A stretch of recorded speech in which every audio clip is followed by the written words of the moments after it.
안녕하세요. 이제 점점 큐티를 통해서 말씀과 더 가까이 하게 되고 나눔의 내용이 풍성해져서 너무나 감사합니다. 3주가 지나고 오늘은 4주차 가지치기의 원리, 십자가가 우리를 가로막을 때 데이 1 십자가의 원리 기도로 시작하겠습니다. 주님, 저와 주님의 사이를 가로막는 모든 장벽을 제거해 주세요. 이번 주에도 제 삶에 강력하게 개입하셔서 주님의 뜻을 이루시기 원합니다. 예수님 이름으로 기도합니다. 아멘. 우리는 예수님의 생명이 우리를 통해 아이들에게 막힘없이 흘러가기를 원합니다. 하지만 우리의 욕심이 그 흐름을 방해합니다. 지난 2주 동안 우리는 결코 아름답지 않은 우리의 본 모습을 보았습니다. 이번 주에는 예수님이 우리가 승리하고 자유를 얻도록 준비해 두신 치료 방법을 살펴보고자 합니다. 질문, 갈라디아서 2장 20절을 읽으세요. 내가 그리스도와 함께 십자가에 못 박혔나니 그런즉 이제는 내가 산 것이 아니요 오직 내 안에 그리스도께서 사시는 것이라.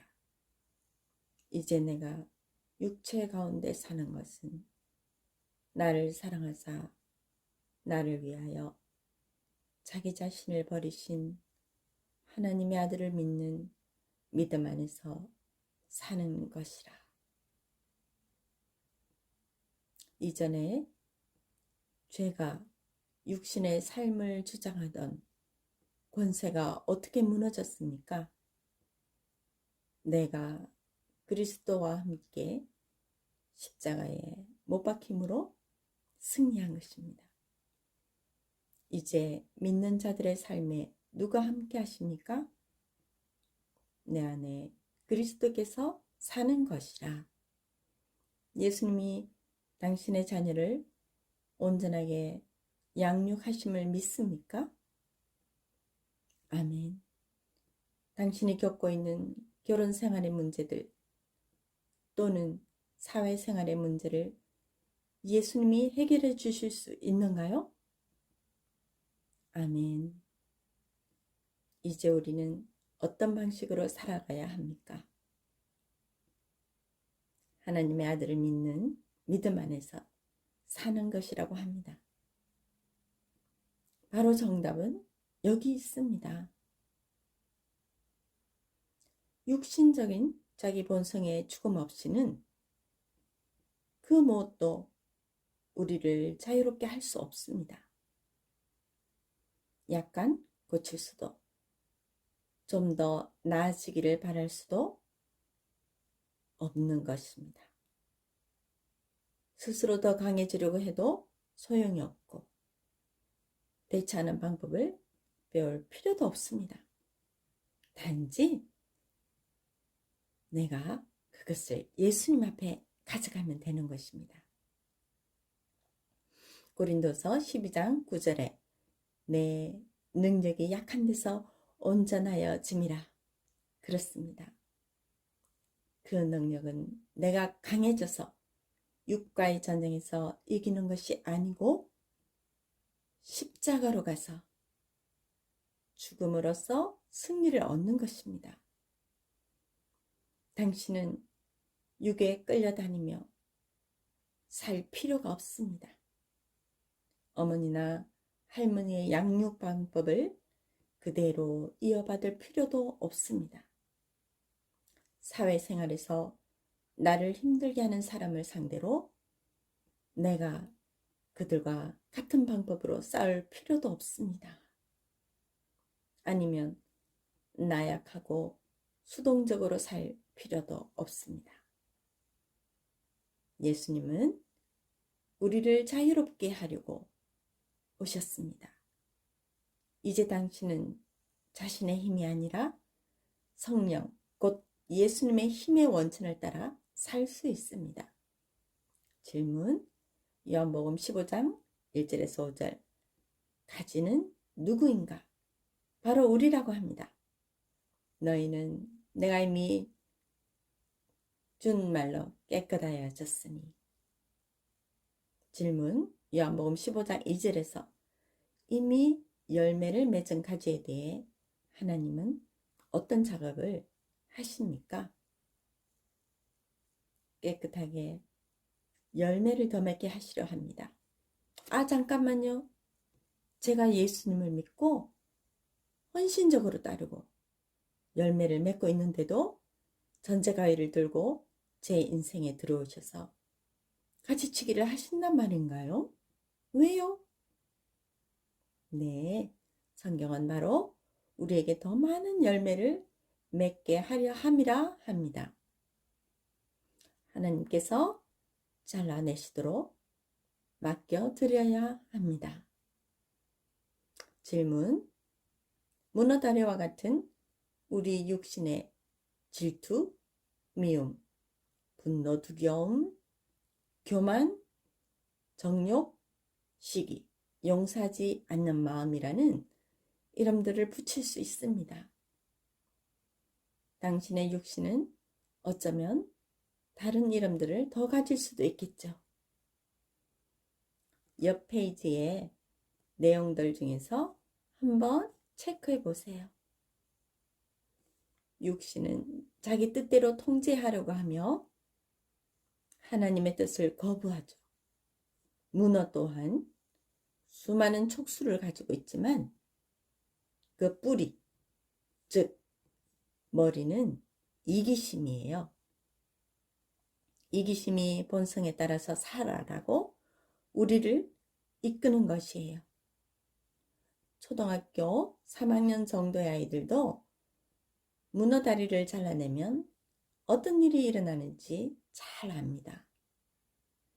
잘라내도 그 다리들은 다시 자랍니다. 문어 다리를 완전히 제거하고 싶다면 바로 머리 부분에 치명타를 가해 문어를 완전히 죽여야 합니다. 질문, 갈라디아서 5장 16절에서 21절. 이 말씀에서 육신의 행위를 찾아 적어보세요. 음행, 더러운 것, 허세, 우상숭배, 주술, 원수 맺는 것, 분쟁, 시기. 우리는 이러한 이기적인 욕심이 종종 믿음 좋은 사람들에게도 나타난다는 것을 알 수 있습니다. 그러나 로마서에 그 해결책이 기록되어 있습니다. 질문, 로마서 8장 1절 2절. 이 말씀이 선포하는 두 가지 좋은 소식은 무엇입니까? 첫째, 그리스도 예수 안에 있는 자에게는 결코 정죄함이 없습니다. 두 번째, 그리스도 예수 안에 있는 자에게는 생명의 성령의 법이 죄와 사망의 법에서 너를 해방하였음이라고 선포합니다. 우리는 어떻게 육신을 따르는 삶에서 건짐을 받을 수 있을까요? 하나님은 하시나니 곧 죄로 말미암아 자기 아들을 죄 있는 육신의 모양으로 보내어 육신의 죄를 정하사 육신을 따르지 않고 그 영을 따라 행하는 우리에게 율법의 요구가 이루어지게 하려 하심이니라. 그렇습니다. 죄와 사망의 법, 즉 구약은 우리가 죄를 지으면 죽게 될 것이라고 말합니다. 그러나 생명의 성령의 법이란 완전한 부활의 능력으로 죽은 자 가운데서 다시 살으신 예수님께서 우리를 사망의 법에서 자유롭게 하셨다. 그분은 죄값을 치렀고 그분의 부활 생명으로 우리는 자유를 얻었습니다. 더 이상 죄와 사망이라는 사슬에 묶여 있지 않습니다. 이 기쁜 소식을 받아들이세요. 우리는 자유입니다. 이것은 우리가 그리스도 안에 있다면 칭얼거리는 아이들, 부엌에 쌓여있는 설거지거리들, 말대과는 10대의 자녀들,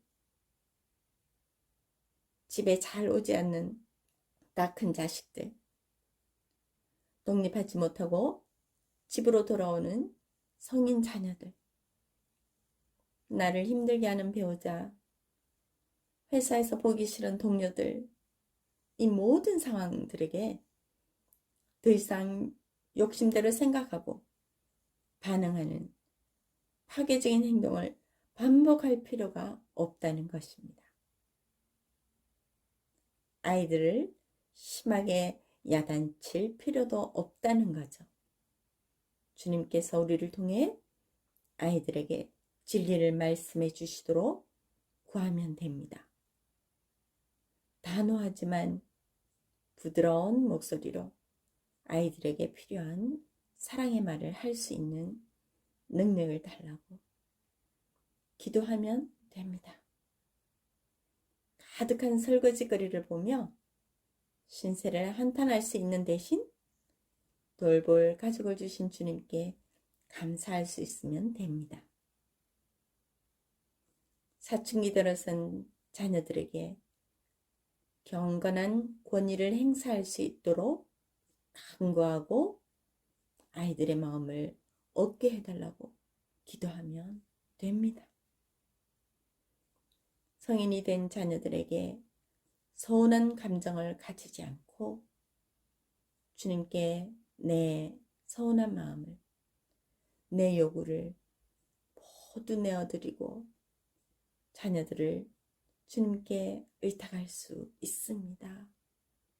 합리적이고 적절한 경계선을 세우고 당신 마음뿐 아니라 자녀들의 마음까지 하나님의 보호하시는 손길에 맡기며 건강하지 못한 의존 관계의 탯줄을 과감히 잘라야 합니다.